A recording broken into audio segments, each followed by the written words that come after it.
Hello guys! Good morning, good afternoon, good evening sa inyong lahat. So, ito, kakain tayo ng ating hapunan.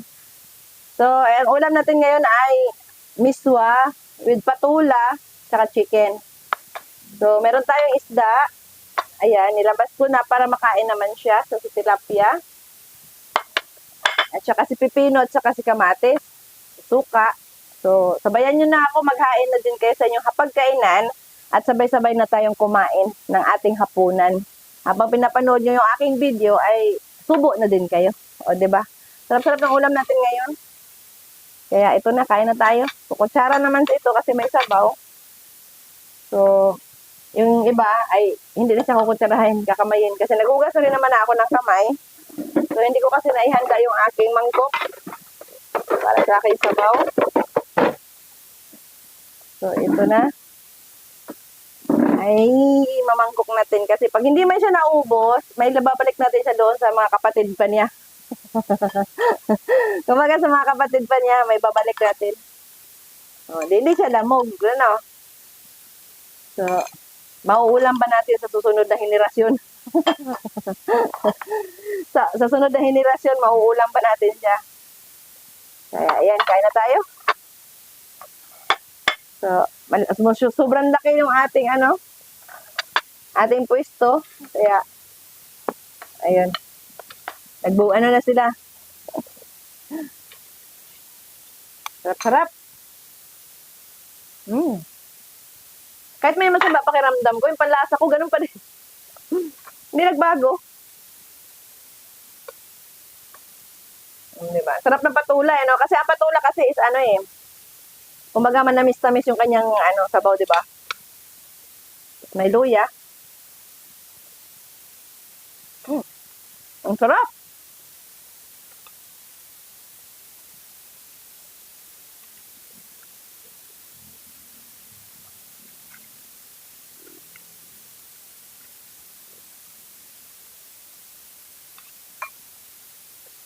Hindi na ako magana ng patis kasi tama lang yung lasa niya, tama lang yung alat.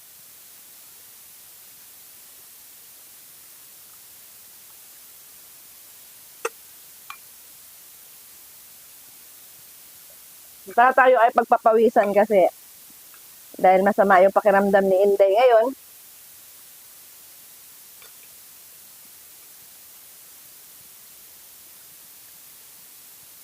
Kaya yung iba sabihin naman sama pakiramdam, walang ganang kumain ng mapait. Ako hindi ko ginagawa yun. Kahit may sakit ako, iniisip ko pa rin, ang sarap ng pagkain. Ang sarap ng pagkain, ang sarap kumain. Ganun. Hindi ko siya pinapasok sa utak kung wala akong ganang kumain.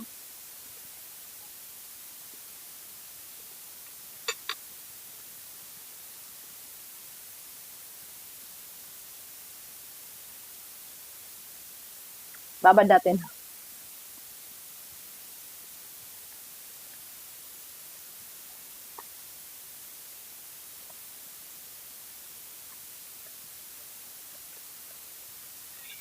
Maganda yung benefits ng ng pipino saka si kamatis sa ating katawan. Search nyo sa sa Google. Search nyo sa Google, maganda yun.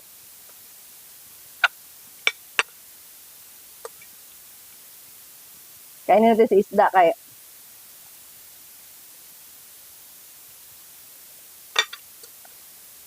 Para hindi masira.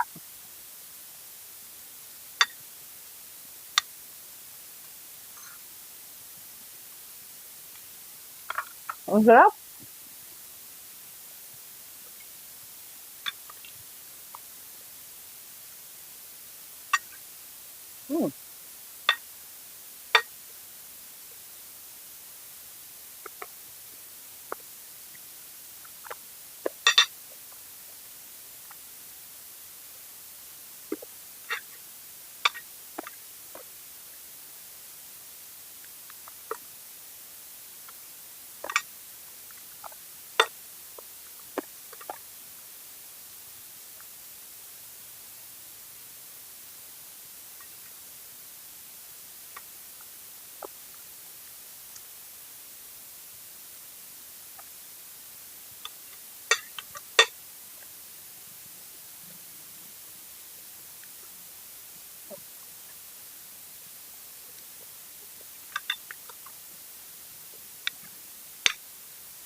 Ang sarap na pipino.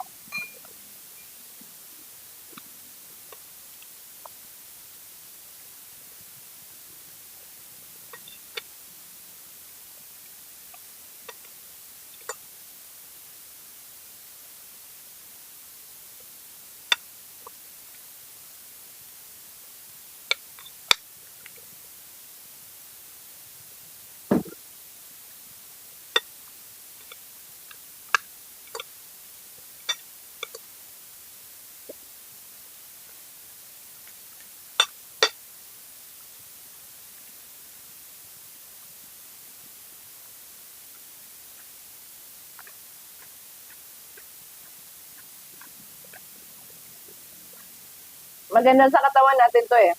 Pipino at saka yung kamatis.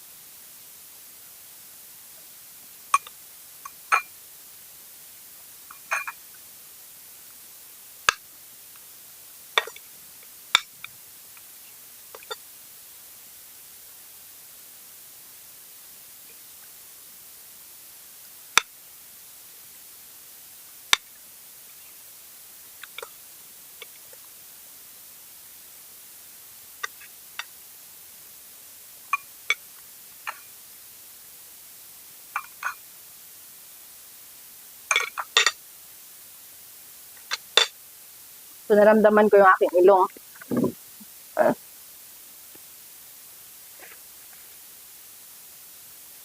Naramdaman ko siya. Kaya kailangan.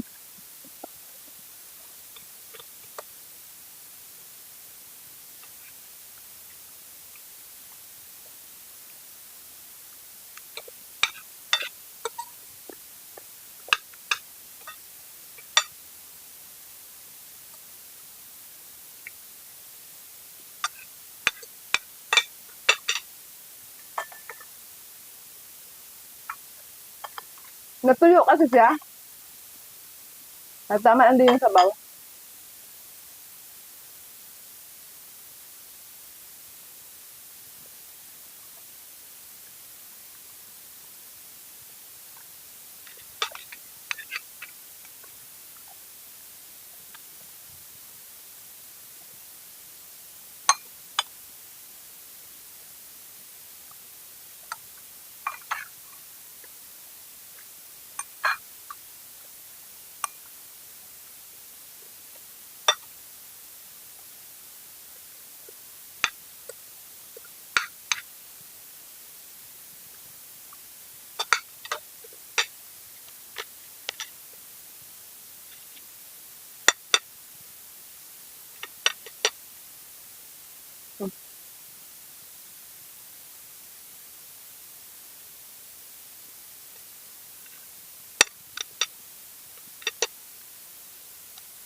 Hindi ko na ininit yung tilapia ko.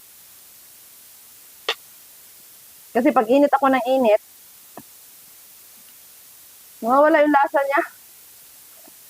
Kaya ginawa ko, nilabas ko lang siya kanina. Galing sa ref.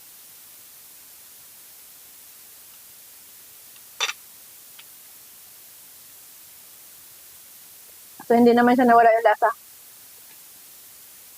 Hindi siya matigas.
Sarap.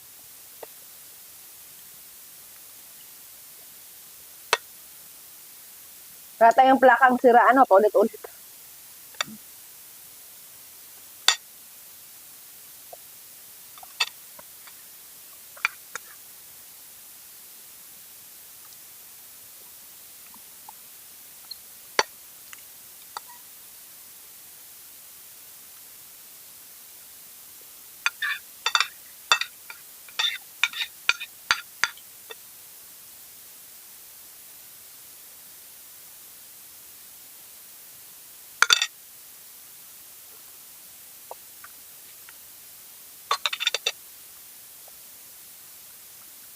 Dito na naman yung best friend ko.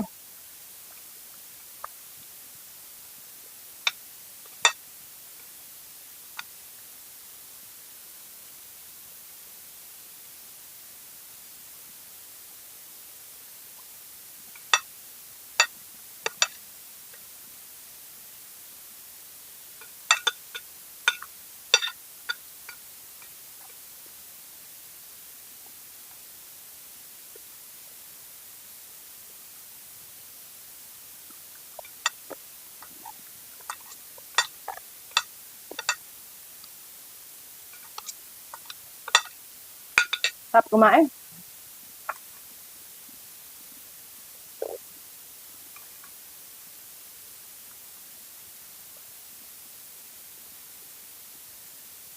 O, di ba? Parating walang sakit. Ganado pa rin kumain, ano?